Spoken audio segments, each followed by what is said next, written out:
Son muchas las ocasiones en que después de un video recibo cantidad de preguntas y la mayoría a veces refieren a un mismo tema, razón por la cual he querido condensar todas esas preguntas en conceptos básicos, en principios que tal vez se han venido aclarando, diciendo a lo largo de todos los videos que hay en el canal, pero nunca se han concentrado en un solo video. Así es que hoy, en mi taller de bonsái, vamos a analizar esos principios básicos que todo bonsaísta que está iniciando o que ya tiene rato en esto del arte del bonsái debe manejar, debe tener frecuente y debe considerar cada vez que va a trabajar su árbol. Así es que no se despegue, suscríbase a este canal porque ya empezamos.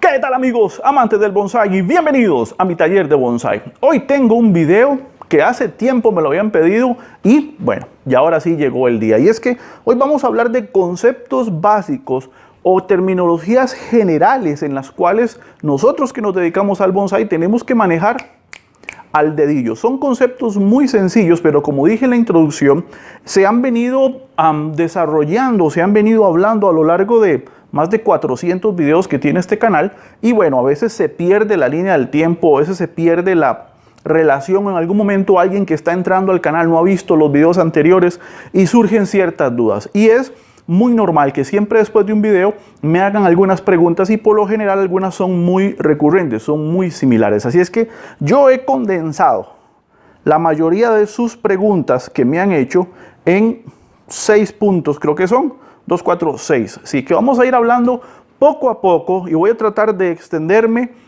ser lo más claro posible, pero no hacerlo demasiado largo justamente para que no sea aburrido. Pero estos son principios básicos que todo bonsaísta debe tener siempre en consideración, sin importar si está empezando o si tiene toda una santa vida de hacer bonsái. Son principios que no podemos obviar, que son básicos para poder hacer bonsái de forma correcta y sobre todo que el árbol esté en las mejores condiciones de salud posibles. Vamos a hablar de defoliado, vamos a hablar de abonado, vamos a hablar de extracciones, vamos a hablar de cuidados postoperatorios a un trasplante, vamos a hablar de riego, vamos a hablar de exposición, vamos a hablar de sustrato. Son temas, como les digo, muy básicos, pero vamos a centrarlos en un solo video para que toda aquella persona que necesite repasar los pueda aprender bien. Así es que vamos a hablar con el primero. El primero es el defoliado antes del trasplante. Y es que siempre me preguntan, o a veces me surgen mensajes que me llegan a mi WhatsApp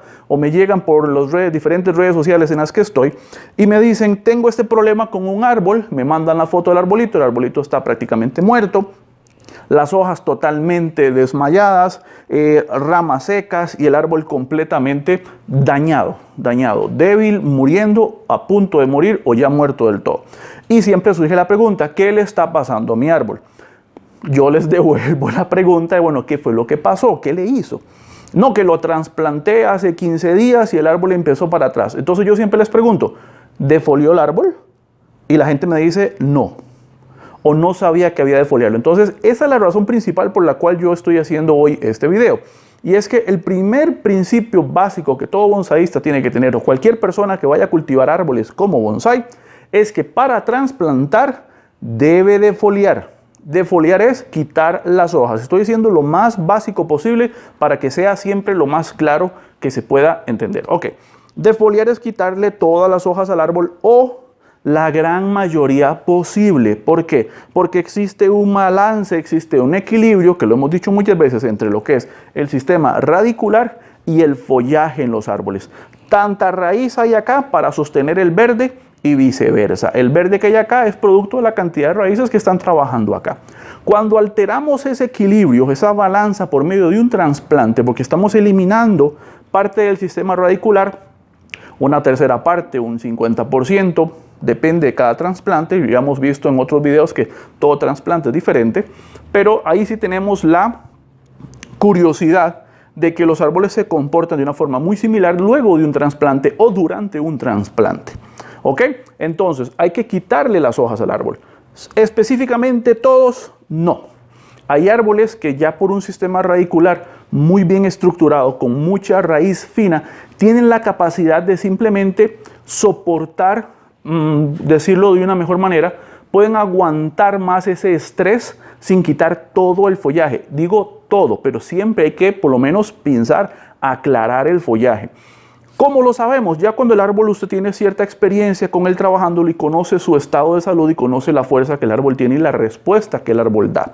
No es que porque es un ficus todos los ficus van a reaccionar exactamente igual. No. Usted puede tener dos ficus exactamente iguales y uno va a reaccionar de una forma diferente a la otra porque son árboles independientes. Entonces, partiendo de ese hecho, cuando usted va a defoliar o cuando va a trasplantar, mejor dicho, tiene que defoliar para que la balanza se mantenga equilibrada, le dé chance al árbol de que produzca raíces nuevas y que esas raíces nuevas empiecen a producir follaje nuevo.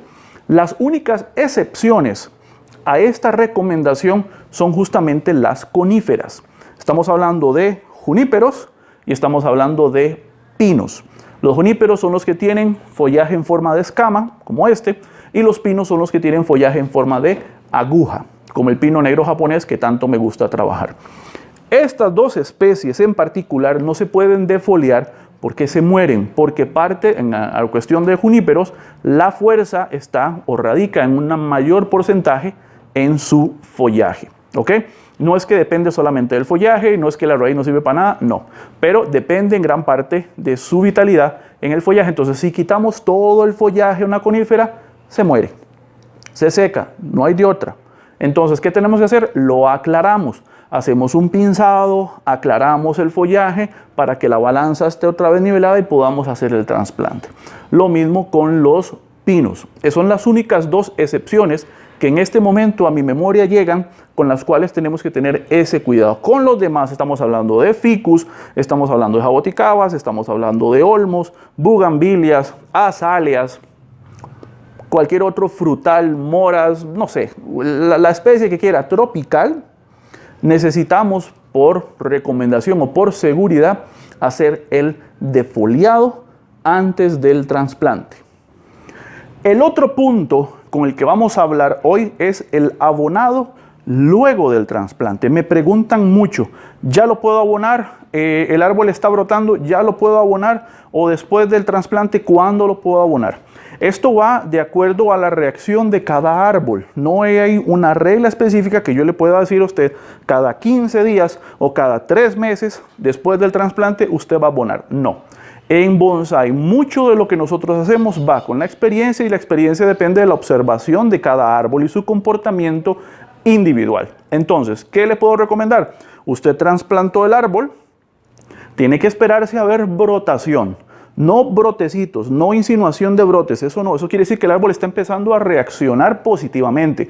Estoy hablando de cuando ya llevemos brotes ya con cierta longitud, con cierta madurez, con un color ya normal. Quiere decir que ya hay una función de raíces que está produciendo follaje, entonces el árbol ya está recuperado. En ese punto podemos empezar a abonar.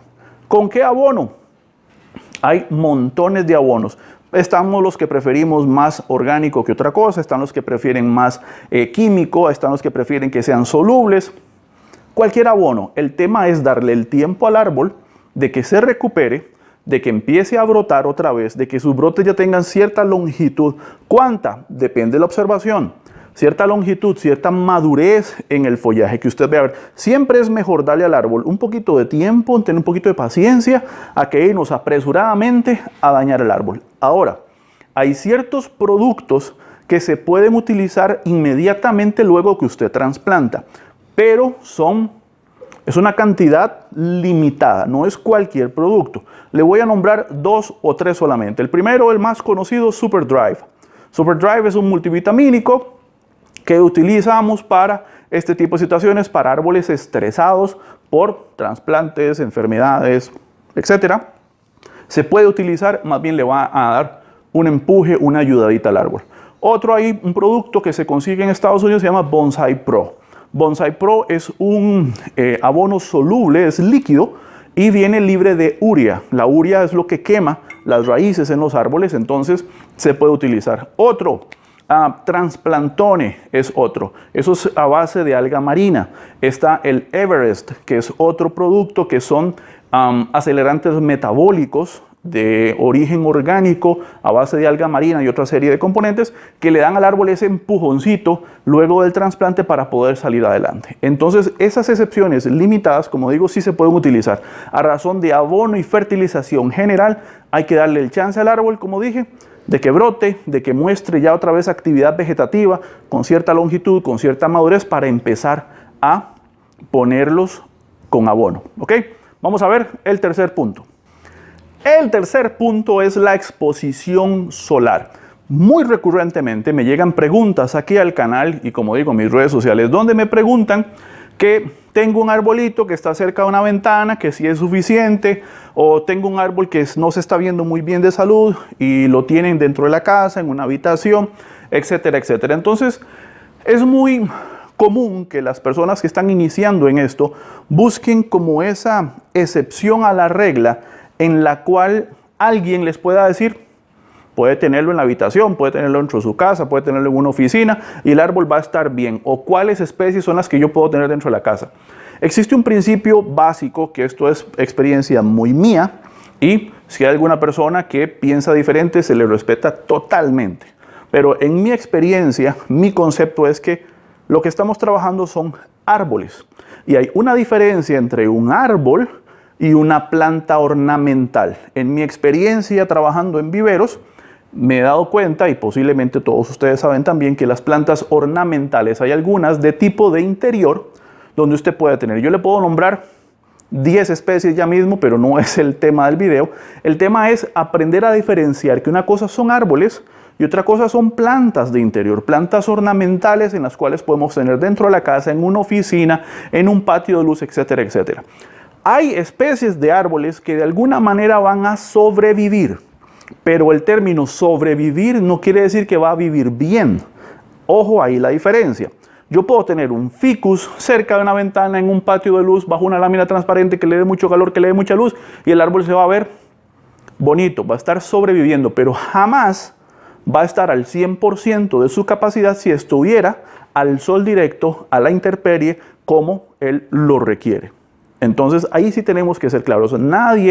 Ningún bonsaísta serio le va a decir, sí, agarro este pino negro y póngalo en su habitación y el árbol se va a ver bonito. Nadie se lo va a decir. Y el que se lo diga, pues dude un poquito de su experiencia en bonsái, me voy a atrever a decirlo, porque no es real. Entonces la exposición solar, la exposición del árbol es necesaria sí o sí. Tiene que ver cómo hace. Para muestra, un botón, este servidor de ustedes no tiene patio, no tiene un lugar abierto. ¿Dónde tiene sus árboles? En el techo literalmente, porque necesitan sol y no hay quite. O sea, los árboles no dicen, bueno, no tienes dónde tenernos, entonces no hay problema, nosotros sobrevivimos. No, la mayoría se van a morir porque no tienen el sol necesario. Entonces, hay que jugarse el chance y ver cómo lo hacemos, pero el sol es algo que el árbol necesita sí o sí. Ese es el punto número 3. Vamos con el punto número 4. Con el punto número 4 vamos a hablar de las extracciones. Uno de los videos que tiene más vistas en mi canal habla sobre los 2 pasos para desarrollar o para engrosar un tronco. Y entre esas partes que yo doy, hablo también el del cultivo en suelo, que todos sabemos que si tenemos un arbolito delgadito y queremos hacer un tronco potente, grande, hermoso, necesitamos cultivarlo, necesitamos dejarlo crecer, necesitamos que ese crecimiento se transforme en grosor. Y eso solamente se logra en un espacio amplio de crecimiento. Si lo tiene en el suelo, pues va a crecer mucho más rápido. Pero se puede utilizar coladores, ramas de sacrificio, macetas de entrenamiento. Entre más grande el espacio, el árbol más rápido va a crecer porque más espacio tiene para que sus raíces desarrollen. El tema de la extracción, de cuando surge la pregunta de, ok, yo agarré un ficus y lo sembré 2 años en suelo, ahora es un tronco de este grosor, ¿cómo hago para sacarlo? ¿Qué tengo que cortar? ¿Cuánto tengo que cortar? Mi respuesta siempre es la misma, va a depender de la especie con la que esté trabajando. No es lo mismo sacar un ficus de la tierra que sacar un pino negro de la tierra. Son dos mundos completamente diferentes. Con el ficus son tan fuertes, son tan vigorosos, son tan resistentes que usted puede sacar vestigios de raíces. ¿Qué es eso? Que usted puede simplemente cortar el árbol, literalmente las raíces gruesas, y dejarle nada más los cabitos de esas raíces gruesotas y sacar el árbol y sembrarlo y el árbol va a brotar. Es prácticamente seguro que el árbol lo va a hacer. Si usted hace eso con esto, con este pino, el árbol literalmente se va a morir, no va a haber forma. Entonces, la adecuación del cultivo va de acuerdo a la especie y su extracción también, porque hay árboles que tienen mayor sensibilidad a ese corte de raíz. De hecho, yo me atrevería a decirle, desarrolle el pino, engruéselo, utilice ramas de sacrificio, plántelo en algo un poquito más grande, no muy exagerado para que no le cueste reducir el nivel del pan de raíces para luego ponerlo en una maceta más adecuada. Por la especie, por sus condiciones, por sus características, por todo lo que la especie como tal envuelve, que si es un ficus es otra cosa totalmente diferente. Entonces la extracción tiene que ir de acuerdo a la especie, pero en términos generales es, conozca la especie, conozca sus virtudes, conozca sus desventajas y conozca el comportamiento como tal de la especie para poder adecuar la mejor estrategia para extraer el árbol. Entendiendo que la mejor manera para engrosar un tronco es dejarlo crecer por los diferentes métodos que les dije. Los cuidados luego de esa extracción sí son un poquito más generales. Se puede tratar como si fuera un trasplante, solamente que un trasplante muy agresivo. ¿Qué ocupamos? Ocupamos un suelo bastante drenante que retenga un poco de humedad y ponerlo en un sitio donde se cree un efecto invernadero. Si tiene un invernadero, mejor, pero si no lo tiene, un sitio como estoy yo ahorita, bajo una lámina transparente que aunque tenga un difusor, pasa bastante la luz, se siente bastante el calor, ya usted está transpirando, se siente caliente, eso al árbol le fascina. Entonces una humedad controlada, constante, unido a ese calor y a esa luz intensa, va a ayudar a que el árbol prospere rápidamente, y si tiene hormonas de enraizado, si tiene acelerantes metabólicos, todo ese tipo de cosas influyen para que el éxito de esa extracción sea lo más favorable posible. Entonces, generalmente esas son las recomendaciones en cuanto a extracciones. Y vamos con el siguiente punto. El siguiente punto con el que voy a hablar es el riego. Me quedan dos puntos más, que es riego y sustrato. Yo tengo acá esta caleandra, que si recordarán de un video anterior, la trasplanté, estaba en una maceta plástica normal, le corté mucha raíz, está en esta maceta más bajita, acorde a su diseño, su forma, y como usted puede ver, el árbol ha brotado perfecto. Esto lleva poco más de un mes, creo, uno o 2 meses, y usted puede ver la cantidad de brotes y la cantidad de follaje que tiene este árbol. ¿Producto de qué? Bueno, producto de una buena ejecución del trasplante, de un buen cultivo y de unir todas estas recomendaciones que le he venido dando a lo largo de este video. Este es el resultado: un árbol saludable, un árbol con una buena brotación, un árbol que se ha adaptado bien, un árbol que está perfecto. Entonces, el otro punto con el que voy a hablar hoy es el riego, y es que confundimos riego a echar agua, y son dos cosas muy diferentes, y por lo general lo que hacemos es ir a echar agua. Cuando regamos necesitamos considerar las necesidades propias de la planta como tal, el sitio en el que nos encontramos geográficamente, el sustrato en el que está plantado el árbol como tal y la especie. Entonces, de acuerdo a la zona geográfica, si estoy en una zona montañosa, muy alta, muy fría, que llueve mucho, obviamente no es mucho lo que tengo que regar acá al árbol porque es muy constante la humedad.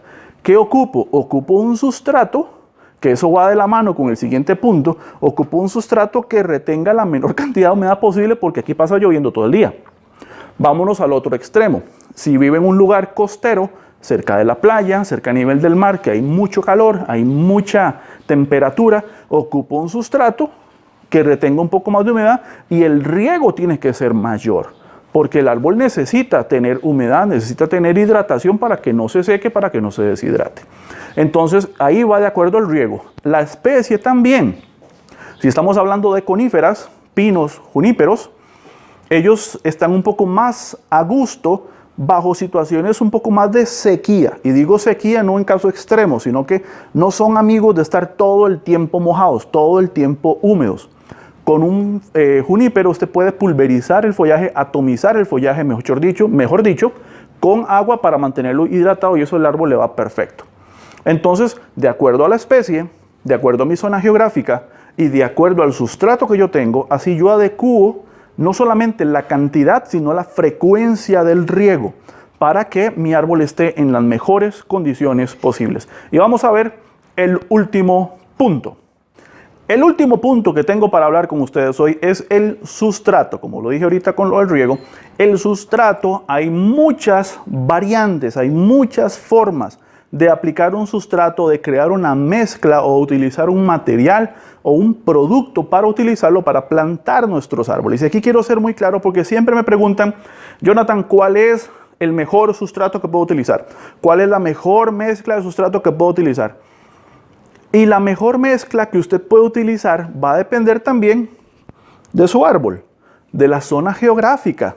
Eso va muy de la mano con el riego, en cierta forma. Ok, vamos a hablarlo. Yo utilizo piedra volcánica, utilicé piedra volcánica pura por mucho tiempo. Antes de eso, utilicé una mezcla de muchas cosas orgánicas, que era arena, no me acuerdo qué más tenía, fibra de coco y otro poco de cosas. Antes de eso, todavía en mis inicios, utilizaba pura tierra. ¿Cuál estaba bien? ¿Cuál era la mejor? Cualquiera funciona. Cualquiera funciona. Muy probablemente usted está haciendo así como de wow. ¿Qué está diciendo Jonathan? No, es que la kadama, no, es que el Kiryosuna, no, que es que la piedra volcánica, no, es que la mezcla con esto y el otro, es que esa es la mejor. Cualquiera funciona, mi querido amigo, mi querida amiga que me está viendo. ¿Por qué? Ok, si usted está plantando en tierra o está cultivando en tierra 100%, tiene que ajustar la fertilización y tiene que ajustar el riego para que funcione. La tierra como tal no es dañina, no es mala, sino tendríamos todos los árboles que están plantados afuera en nuestras casas, en los parques, en las zonas públicas, en las carreteras y en todos lados estarían dañados. Y están en pura tierra. ¿Me explico? Pero obviamente estamos hablando del suelo abierto y estamos hablando también de macetas. Si no se trata adecuadamente la tierra, se va a permazar, se va a hacer lodo si excedemos el riego y vamos a tener problemas de raíces. Por eso es que tengo que adecuar esas dos cosas.